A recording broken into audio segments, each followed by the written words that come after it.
year was 1957. Dwight David Eisenhower was president. A house average cost in Buffalo was $12,200. Gas was 24 cents a gallon. And on ABC, there was this new great show called American Bandstand. But there was also some exciting things happening behind these doors.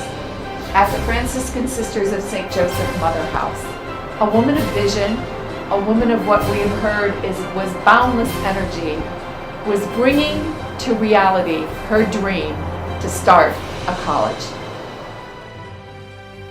Sister Edwina was a real inspiration because she pursued the goals that she had in mind, and she believed in them, and she believed in prayer.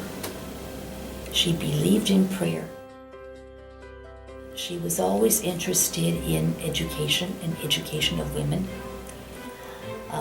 She was very concerned about educating the sisters, and that was why she continued to move in that direction. It was a small group. We were about 8, I believe. I'm not sure how many. Most of us, I think, or all of us were sisters.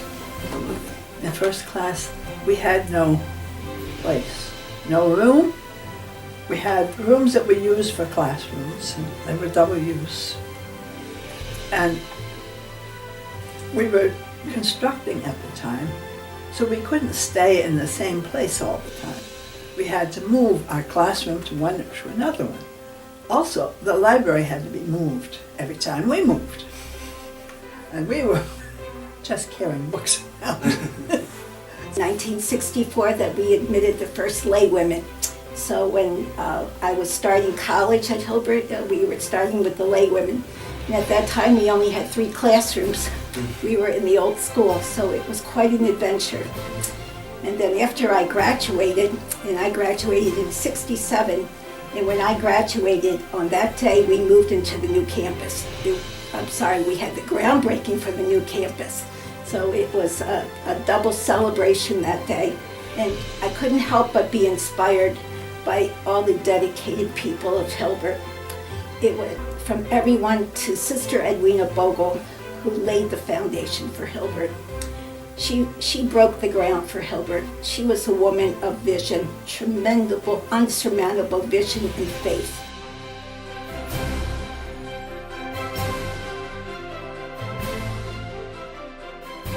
And one day, a gentleman who was in the Air Force stopped by and asked why we don't accept men, and I had indicated because we did not have the permission from the state to do that.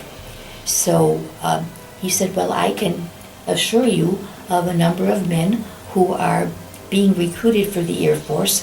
They will be in the area and they would like to attend Hilbert. And that's how we introduced men into the program.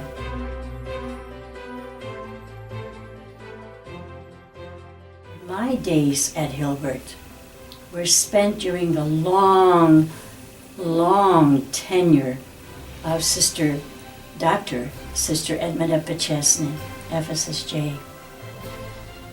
Those were dynamic years of growth at that time. Sister Edmunda pursued every area possible to, as the saying goes, put Hilbert College on the map.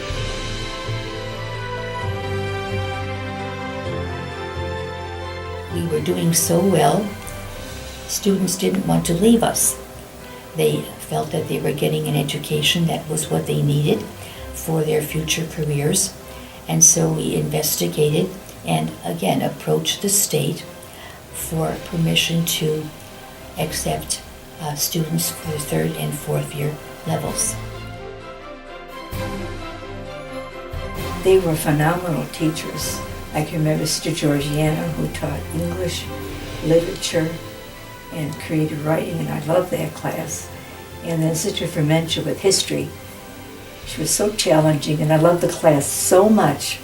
I was asked to stay at Hilbert to be the assistant to the librarian to Sister Tibercia, and that was an experience. It was through her inspiration that I became a librarian. And she was the best teacher, the very best.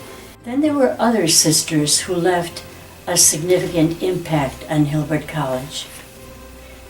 The late Sister Adrian Repnicki, who taught sociology. The late Sister Claire Ann Torla, who taught science. And the late Sister Joannette Rutkowski worked in records. Since its inception, first as Immaculata College and later as Hilbert College, this institution has had a passionate commitment to a student-centered education that is affordable. I want to read a few words from a letter that Sister Edwina sent in 1963 to the Bishop of Buffalo, the Most Reverend James McNulty. Though the instructional programs are not yet established, the curricula will be designed to meet the individual needs of the students and the societal needs of the community. She concluded her letter by requesting the bishop's authorization, his benediction, and prayers, that this new endeavor may meet its objectives and establish effectively itself for the greater glory of God and the community at large. Over 7,100 graduates at this point have earned their degree from Hilbert College. Happy birthday, Hilbert.